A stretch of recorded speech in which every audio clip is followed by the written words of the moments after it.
the Gunners continue to juggle a number of injuries heading into the international break. Martin Ødegaard initially headed for the sidelines due to a hip injury, which is behind the decision to rest him up over the international break by withdrawing him for Norway duty. A 10-minute cameo in the defeat at West Ham in the Carabao Cup was his last piece of action, as he then missed the games against Newcastle, Sevilla, and Burnley. However, that was due to a concussion suffered in training ahead of the St James Park trip. Ben White was a new name on the absentee list ahead of the visit of Burnley, with Mikel Arteta and his medical team opting to take the defender out of contention for the win after spotting something in training the day before. Arteta praised White for often playing through the pain, but decided it was for the player's benefit to let him rest with an out-of-form Claret side coming to town. The boss told reporters after the game yesterday in training he wasn't comfortable. He didn't look right, but Ben won't give you much. He always wants to be on the pitch and he wants to hide anything that is in there. But we highlighted something happening there that we noticed in the last 2 weeks as well.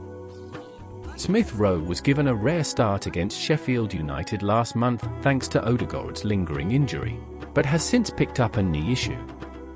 It's an awful blow for the young No. 10, who has endured a string of fitness woes over recent seasons and is now expected to be out for weeks. Arteta said, "We have an issue with him. He felt something in his knee and started to feel some pain after the game. We are assessing him, but it's a big worry with him. He's going to be out for weeks." Nketiah led the line against Sheffield United due to the absence of Gabriel Jesus, who was forced off late on with a hamstring injury after a brilliant display in the first game against Sevilla. The Brazilian was sent for a scan that revealed a muscle problem that is keeping him out. Arteta has been unwilling to put an exact time frame on his recovery, and surprised that Jesus was named in the Brazil squad for their forthcoming World Cup qualifiers against Colombia and Argentina. When asked about Jesus playing for Brazil during the international break, Arteta said, "I'm going to talk to the doctors and him, Jesus, because he didn't do any training with us. He's far from working with the team, but it's an internal communication between the club and the national team.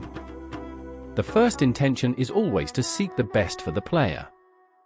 Thomas Partey's late 15-minute cameo off the bench in the 1-0 win over title rivals Manchester City early last month was his first Arsenal appearance since a groin issue sustained back in August, but has not been seen since in a Gunners shirt.